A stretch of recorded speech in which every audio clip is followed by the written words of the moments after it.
कोई हाथ से तो छिन सकता है, पर नसीब से नहीं। मित्रों, प्राचीन काल की बात है। हेमंत चंद्र नाम का राजा हुआ करता था, जिसके 7 रानियां थी, लेकिन उसकी कोई संतान नहीं थी, जिसके कारण हेमंत चंद्र बहुत अधिक चिंतित और परेशान रहता था। विशेष रूप से जब वह अपनी मृत्यु के बारे में सोचता था कि उसके बाद उसके विरासत और साम्राज्य का क्या होगा। मित्रों, एक दिन एक गरीब फकीर राजा के दरबार में आता है। राजा अपना दुखड़ा सुनाते हुए फकीर से कहता है कि हमारे यहाँ अभी तक कोई संतान नहीं हुई है। हेमंत चंद्र का दुख सुनकर फकीर कहता है, महाराज, आपकी इच्छा अवश्य पूरी होगी। तुम्हारी रानियों में एक रानी को पुत्र रत्न की प्राप्ति होगी। जब राजा हेमंत चंद्र फकीर के वादे को सुनता है, तो वह बहुत अधिक प्रसन्न होता है। हेमंत चंद्र आने वाले उपयुक्त अवसर की तैयारी के लिए अपनी सभी प्रजा व सैनिकों को अपने साम्राज्य की तैयारियां करने का हुक्म देता है। इस बीच 7 रानियां आराम पूर्वक अपने सैकड़ों दास दासियों को अपनी सेवा में लगा लेती हैं और राजा के हृदय को तृप्त करने के लिए हर प्रकार के स्वादिष्ट पकवान और मिठाइयों की भी बहुत सुंदर व्यवस्था की जाती है। राजा हेमंत चंद्र को शिकार खेलने का बहुत ज्यादा शौक था। एक दिन अपने शिकार पर जाने से पहले उनकी रानियां राजा को समझाती हैं, हे महाराज, आप हर तरफ शिकार करने के लिए चले जाना, लेकिन उत्तर दिशा की तरफ मत जाना, क्योंकि हमने एक बहुत बुरा स्वप्न देखा है, जिसके कारण हमें बहुत अधिक भय है कि आपके साथ उत्तर दिशा में कुछ बुरा हो सकता है। राजा हेमंत चंद्र सभी रानियों की चिंता को देखते हुए उनकी विनती को स्वीकार कर लेता है और उसने अपनी रानियों से वादा करता है कि वह उत्तर दिशा में शिकार करने के लिए नहीं जाएगा। और राजा हेमंत चंद्र दक्षिण दिशा की तरफ शिकार करने चला जाता है, लेकिन उसका दुर्भाग्य उसके साथ चल रहा था। काफी समय गुजर जाता है, लेकिन राजा को उस दिशा में कोई शिकार नहीं मिलता है। ऐसा ही उसके साथ पूर्व और पश्चिम दिशा में भी होता है। राजा हेमंत चंद्र एक महान शिकारी किस्म का खिलाड़ी था। वह निश्चय करता है कि खाली हाथ अपने महल में वापस नहीं जाएगा। इस तरह से उसने अपनी रानियों से किया गया वादा भूलकर उत्तर दिशा की तरफ शिकार की खोज में चल पड़ता है। उत्तर दिशा में भी पहले तो शिकार करने में असफल रहता है, फिर वह शिकार को छोड़कर महल में वापस जाने का विचार कर लेता है, लेकिन आखिर में उसे एक सफेद और सुनहरे रंग का हिरण दिखाई देता है। उसके सींग चांदी के समान चमक रहे थे और वह हिरण जंगल में चमक बिखेर रहे थे। राजा हेमंत चंद्र उसे गुप्त रूप से देखता है और हिरण को मारने के लिए अपनी मरती हुई इच्छा के साथ एक बार हेमंत चंद्र फिर से तत्पर हो जाता है। उसने तत्काल अपने सिपाहियों को आदेश देता है कि इस घने जंगल के इलाके को चारों तरफ से घेर लिया जाए। इस तरह से राजा के सिपाहियों के द्वारा बनाए गए घेरे में वह हिरण फंस जाती है। राजा के सिपाही घेरे को सिकोड़ना शुरू कर देते हैं और वह धीरे धीरे आगे बढ़ने लगते हैं। जब सफेद हिरण अपने आप को फंसते हुए देखता है, उधर राजा हेमंत चंद्र उस हिरण के तरफ धीरे धीरे बढ़ता जाता है। तब सफेद हिरण सोचता है कि राजा मुझे पकड़ लेगा। तब वह हिरण एक जोरदार पैरों की टक्कर राजा हेमंत चंद्र के सिर पर मारता है और राजा चारों खाने चित्त होकर नीचे जमीन पर गिर जाता है और वह खुद को राजा को अपने रास्ते से हटाते हुए पहाड़ों की तरफ भाग जाता है। सब कुछ भूलकर राजा खड़ा होकर अपने घोड़े को तैयार करता है और उस पर सवार होकर तुरंत हिरण के पीछे निकल पड़ता है। अपनी पूरी शक्ति और रफ्तार के साथ घोड़ा अपनी चौकड़ी भरने लगता है, जिस कारण राजा के सभी सेवक बहुत पीछे ही रह जाते हैं। कुछ समय में ही राजा अपने आप को एक संकरी घाटी में पाता है, जहां से बाहर निकलने का रास्ता नहीं था। तब राजा हेमंत चंद्र अपने घोड़े की लगाम को खींचकर उसको पेड़ से बांध देता है। थकान के मारे राजा हेमंत चंद्र को भूख और प्यास लगने लगती है। तभी राजा को सामने एक पुरानी झोपड़ी दिखाई देती है। राजा उस झोपड़ी के पास जाता है और पीने के लिए पानी मांगता है। मित्रों, एक वृद्ध औरत झोपड़ी के अंदर बैठकर अपने चरखे से ऊन को काट रही थी। बुढ़िया राजा को देखकर अपनी पुत्री को बुलाती है। तभी अंदर से एक युवती बाहर निकलती है। वह युवती बहुत अधिक प्यारी और आकर्षक और रूपवान और सुनहरे बालों वाली थी। जंगल में पुरानी झोपड़ी में इतनी खूबसूरत लड़की को देखकर राजा हेमंत चंद्र आश्चर्यचकित रह जाता है। जब वह लड़की राजा को पानी पिलाती है तो राजा पानी पीते हुए उस लड़की की आंखों में देखता है और फिर वह निश्चिंत हो जाता है। वह लड़की कोई और नहीं बल्कि वही सफेद हिरनी थी, जिसकी सुनहरी सफेद चमड़ी और चांदी जैसे सिंग थे और जिसका पीछा करते करते राजा हेमंत चंद्र यहाँ तक आ पहुंचा था। उस लड़की का सौंदर्य को देखकर राजा हेमंत चंद्र उस पर मोहित हो जाता है। राजा पानी पीकर युवती से कहने लगता है कि मैं आपसे विवाह करना चाहता हूँ और अपने साथ राजमहल ले चलना चाहता हूँ। तभी वह लड़की मुस्कुराते हुए कहती है, क्या 7 रानियां तुम्हारे लिए पर्याप्त नहीं है? फिर वह युवती कहती है, हे राजन, मैं आपसे विवाह तो कर लूंगी, पर आपको मुझे एक वचन देना पड़ेगा कि मैं जो कहूंगी वह करोगे आप, तभी मैं आपसे विवाह कर सकती हूँ। तब राजा विनय पूर्वक प्रार्थना करते हुए उस लड़की को कुछ भी मांगने का वचन दे देता है। तभी युवती कहती है कि तुम मुझे अपनी 7 रानियों की आंखें निकाल कर लाकर दो, तभी मैं तुम पर भरोसा कर सकती हूँ। राजा हेमंत चंद्र उस जादुई औरत के सौंदर्य पर अत्यधिक मोहित हो जाता है और रानियों की आंखें निकालने के लिए वहां से राजमहल के लिए चल पड़ता है। राजमहल पहुंचकर हेमंत चंद्र अपनी 7 रानियों की आंखों को निकाल लेता है और उन तड़पती हुई रानियों को महल के तहखाने में डाल देता है, जिससे वह सब कहीं भाग नहीं सके और आंखों को लेकर वह दोबारा उस युवती के पास पहुंच जाता है। तब वह युवती हंसती है और उन 14 आंखों को एक धागे में पिरो देती है और एक हार बनाकर अपनी वृद्ध मां के गले में डाल देती है और अपनी मां से कहती है कि इसको हमेशा गले में पहनकर रखना, जब तक मैं तुमसे दूर राजा के महल में रहूंगी।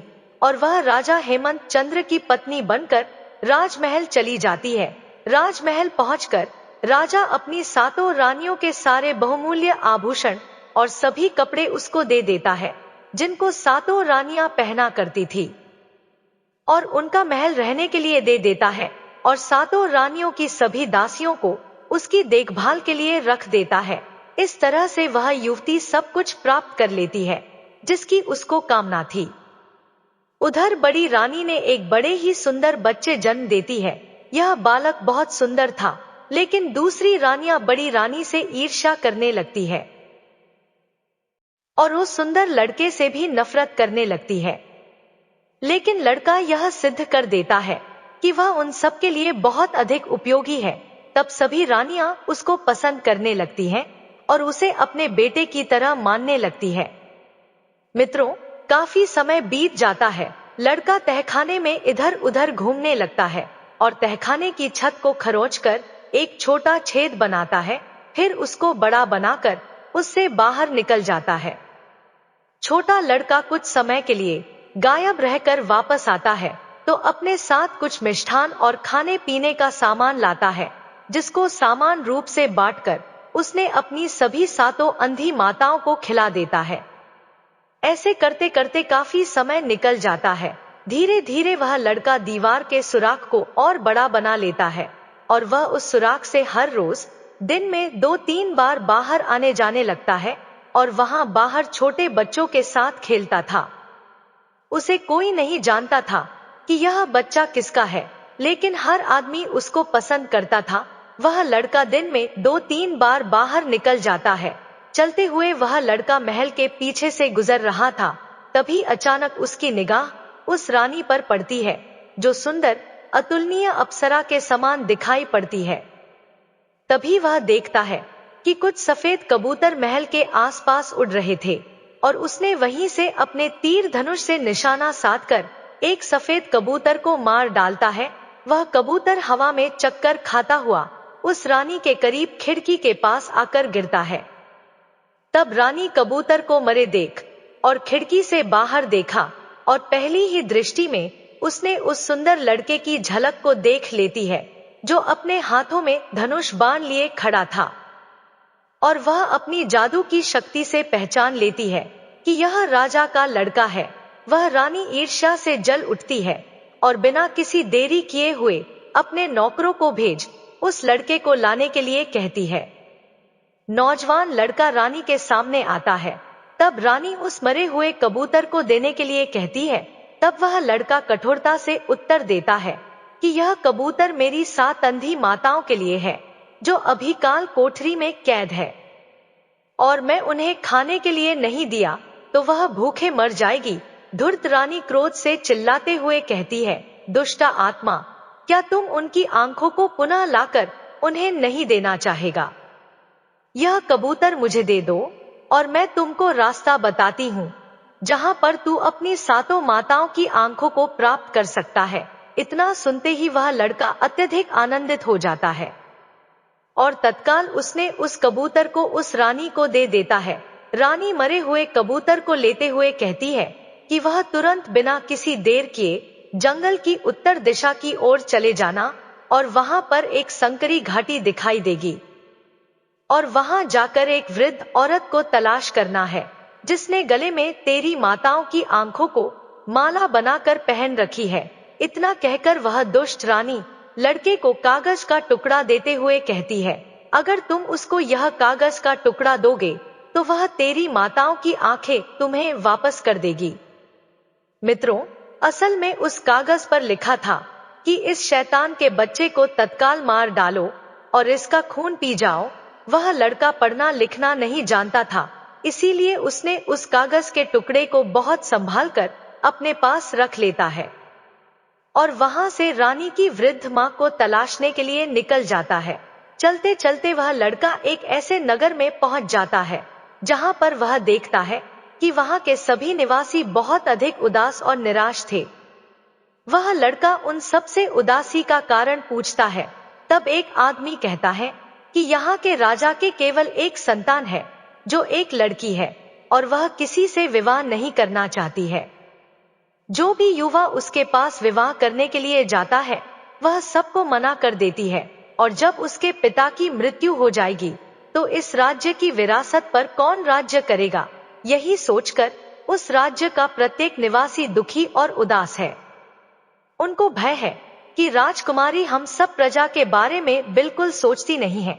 वह कहती है कि वह उसी लड़के से विवाह करेगी जिसके 7 माताएं हैं। तब से राजा बहुत अधिक उदास और परेशान है और राजा ने आदेश दिया है कि जब भी कोई नया आदमी इस नगर में आए तो उसको तुरंत राजकुमारी के समक्ष प्रस्तुत किया जाए। इस समय लड़के को बहुत अधिक अधीरता के साथ बेचैनी हो रही थी, क्योंकि वह अपनी माताओं की आंखों की तलाश के लिए बहुत अधिक जल्दी में था। जब राजकुमारी लड़के को देखती है, वह शर्माते हुए अपने पिता को कहती है, पिताजी, मुझे यह लड़का बहुत पसंद है और मैं इनसे शादी करना चाहती हूँ। राजकुमारी की बात सुनकर नगर में उत्सव मनाया जाता है। लोगों के चेहरे प्रसन्नता से खिल उठते हैं, प्रजा में नाच गान होने लगता है। तब वह लड़का कहता है कि वह तब तक राजकुमारी से विवाह नहीं कर सकता है जब तक वह अपनी माताओं की आंखों को प्राप्त कर उनको दोबारा दृष्टि प्रदान नहीं कर देगा। युवा लड़के की कहानी को जब राजकुमारी सुनती है तो उसने अपने लड़के से उस पर्ची को दिखाने के लिए कहती है, क्योंकि वह बहुत अधिक पढ़ी लिखी और बुद्धिमान के साथ बहुत बहुत चालाक भी थी। जब उसने विश्वासघाती और चालबाजी से भरे शब्दों को पढ़ती है तो उसने एक उसी तरह के कागज पर वह कुछ इस तरह से लिखती है कि इस लड़के का ध्यान रखना और इसको इसकी सारी इच्छाओं की वस्तुएं दे देना और पर्चा वापस इस लड़के को दे देना। और राजकुमारी वह कागज उस लड़के को दे देती है। लड़का उस कागज को अपने पास रख लेता है और वह लड़का कागज को लेकर उत्तर दिशा की ओर निकल जाता है और कुछ ही दिनों में उस झोपड़ी के पास पहुंच जाता है जहां रानी की वृद्ध मां रहती थी। लड़का पहुंचते ही उस कागज को वृद्ध बुढ़िया को देती है। कागज को पढ़ते ही उसने अपने गले से आंखों के हार को निकालकर उस लड़के को दे देती है और उससे कहती है कि इसमें केवल 13 ही आंख है। लड़के को जितनी भी आंखें मिलती है वह इसके लिए बहुत अधिक प्रसन्न था, इसलिए वह जितना जल्दी हो सके उतना जल्दी अपने घर पर अपनी माताओं के पास पहुंचने के लिए वहां से वापस चल पड़ता है। घर पहुंचकर वह लड़का दो दो आंखों की जोड़ी सभी 6 छोटी रानियों को दे देता है और सबसे बड़ी रानी को केवल एक आंख देता है और उससे कहता है, मेरी प्यारी माँ, दूसरी छोटी आंख की तरह मैं हमेशा तुम्हारे साथ रहूंगा। इसके बाद वह स्वयं राजकुमारी के पास विवाह करने के लिए निकल जाता है, लेकिन जब वह रानी के महल के पास बुर्ज पर बैठे कबूतरों को देखता है और उसने अपने धनुष बाण को निकालता है और उससे निशाना साधकर एक कबूतर को फिर मार गिराता है और वह कबूतर ढुलकता करता हुआ रानी के खिड़की के पीछे जाकर गिरता है। जब रानी बाहर देखती है तो उसको अपनी आंखों पर भरोस नहीं होता है। वह आश्चर्य से सोचती है कि अभी भी राजा का बेटा जिंदा है। तभी वह दासी को भेजकर उस लड़के को बुलाकर पूछती है कि वह इतनी जल्दी कैसे लौट आया है, और जब वह सुनती है कि उसने 13 आंखों को कैसे लाया था और उसने 7 अंधी रानियों को दे दिया है, तो वह अपने क्रोध को नियंत्रित नहीं कर पाती है, परंतु उसने अपने आप को शांत करते हुए दिखावे के लिए सफलता प्राप्त करने के लिए लड़के को शाबाशी देते हुए कहती है कि अगर वह यह कबूतर उसे दे देगा तो वह उसे जोगी की अद्भुत गाय के बारे में बताएगी जो पूरे दिन दूध देती रहती है और तालाब को एक राज्य के रूप में बड़ा बना देता है। लड़का उसे कबूतर दे देता है। उसके बाद उसने पहले उसे गाय के लिए अपनी माँ से पूछने के लिए कहती है और उसे एक पत्र देती है जिस पर लिखा गया था कि बिना देरी किए हुए इस लड़के को मार डालो और उसके खून को पानी की तरह छिड़क दो।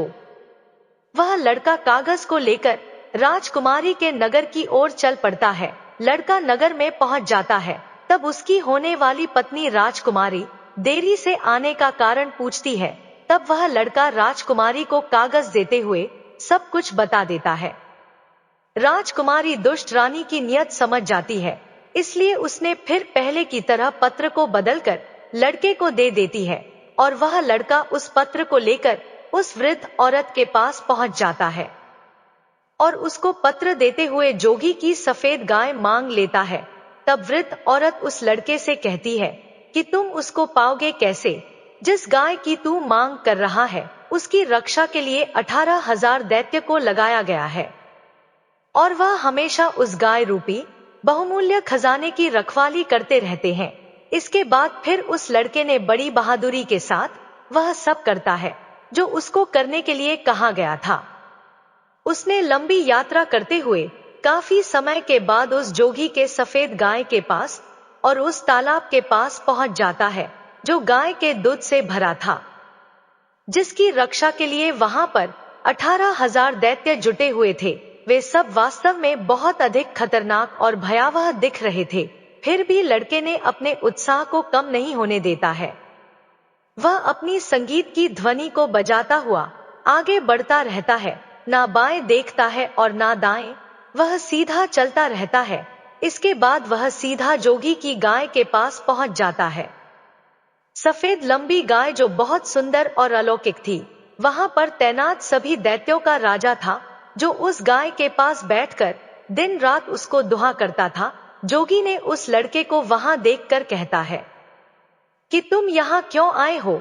तब वह लड़का उस वृद्ध औरत के समझाए अनुसार कहता है कि राजा इंद्र के नगाड़े को बनाने के लिए मुझे तुम्हारी चमड़ी चाहिए। लड़के की बात सुनते ही जोगी थर-थर कांपना शुरू कर देता है, क्योंकि उस जोगी में इतना सामर्थ्य नहीं था कि वह राजा इंद्र के आदेश को टाल सके, और लड़के पैरों पर गिरकर रोने लगता है और कहता है, तुम किसी तरह से मुझे छोड़ दो और इसके बदले में तुमको जो कुछ भी चाहिए वह ले जाओ। और इस तरह से जोगी सफेद गाय को देने के लिए कहता है। इस बात पर लड़का थोड़ा हिचकिचाने का बहाना करता है और अंत में तैयार हो जाता है और इस तरह उस सुंदर सफेद गाय को साथ लेकर अपने घर के लिए चल देता है। और वह सारे दैत्य खड़े रहकर उसका मुंह देखते रहते हैं, क्योंकि उन सबको राजा इंद्र के क्रोध का बहुत ज्यादा डर था। और उस गाय लाकर अपने घर पर बांध देता है, जिससे उसकी सातों माताओं को बहुत आनंद मिलता है। वह सब उससे सुबह से शाम तक उस गाय का दूध निकालती रहती थी और अपने जरूरत के हिसाब से दही, घी, मक्खन आदि बनाती थी और बचे दूध को बाजार में बेचने के बजाय उसे मिठाइयां बनाकर बेचती थी, जिससे उन सब की काफी अधिक आमदनी बढ़ जाती है और वह सब बहुत जल्दी धनवान बन जाती है। आराम पूर्वक जीवन यापन को देख सातों माताओं का बेटा राजकुमारी के साथ अपने विवाह बारे में विचार करने लगता है। लेकिन जब वह उस सफेद गाय के साथ रानी के महल के पास से गुजर रहा था, उसने स्वयं को उसके बुर्ज पर उड़ते कबूतरों का शिकार करने से नहीं रोक पाता है और ऐसा करते ही एक कबूतर उसका शिकार होकर रानी के महल के खिड़की के बाहर गिर जाता है, जिसको देखने के लिए रानी अपने खिड़की से बाहर झांकती है और उसकी निगाह फिर उस लड़के पर जाती है तो वह अंदर ही अंदर बहुत अधिक क्रोधित हो जाती है और दासी के द्वारा उस लड़के को अपने पास बुला लेती है और उससे पूछती है कि वह वापस कैसे आ गया। जब उसने लड़के से सारी दास्तान सुनती है कि उसकी माँ उस लड़के साथ कितनी विनम्रता के साथ व्यवहार किया है और उसके कार्य को सिद्ध करने में सहयोग किया है, यह सब सुनकर वह अंदर ही अंदर कुढ़ती रहती है, लेकिन अपने चेहरे से व्यक्त नहीं होने देती है। इसके बदले उसने बड़े प्रेम से मुस्कुराते हुए कहती है, यह तो बहुत अच्छी बात है कि तुमने उस जोगी की सफेद गाय को प्राप्त कर लिया है। इसके साथ वह कहती है कि यह कबूतर मुझको दो, इसके बदले में मैं तुम्हें लाखों टन चावल, एक रात में पैदा होने वाले चावलों के बीजों को पाने का रास्ता बताऊंगी। रानी की बात सुनकर वह लड़का अधिक प्रसन्न होता है। इस बात के साथ उसने उस कबूतर को रानी के हवाले कर देता है और इससे बाद उस रानी ने एक पत्र लिखकर उस लड़के को देती है, जिसमें लिखा था कि इस लड़के को मार डालो और कभी असफल मत होना और इसके खून को पानी की तरह बहा दो। पत्र को लेकर लड़का राजकुमारी के पास पहुंच जाता है और वहां जाकर उस पत्र को राजकुमारी को दे देता है। राजकुमारी एक बार फिर पत्र को बदलकर लड़के को दे देती है और उसमें लिख देती है, तुम्हारे खून को हमारे की तरह ही समझना। अब लड़का उस संकरी घाटियों में एक बार फिर उस टूटी फूटी झोपड़ी में जहां पर उस रानी की मां रहती है, वहां पहुंचकर लड़का उसको पत्र देते हुए कहता है कि उसे लाखों टन चावल, एक रात में ही पकाने वाले चावलों का बीज चाहिए। यह सुनने के बाद वह वृद्ध औरत कहती है, तुम यह कैसे मांग सकते हो? इस प्रकार के चावल के बीज को, जो केवल एक रात में लाखों टन पके चावल में बदल जाता है। उसको उस लड़के ऊपर बहुत अधिक क्रोध आता है। वह लगभग क्रोध से लाल हो गई थी, लेकिन अपनी बेटी के भय के कारण उस लड़के को कुछ नहीं कहती है।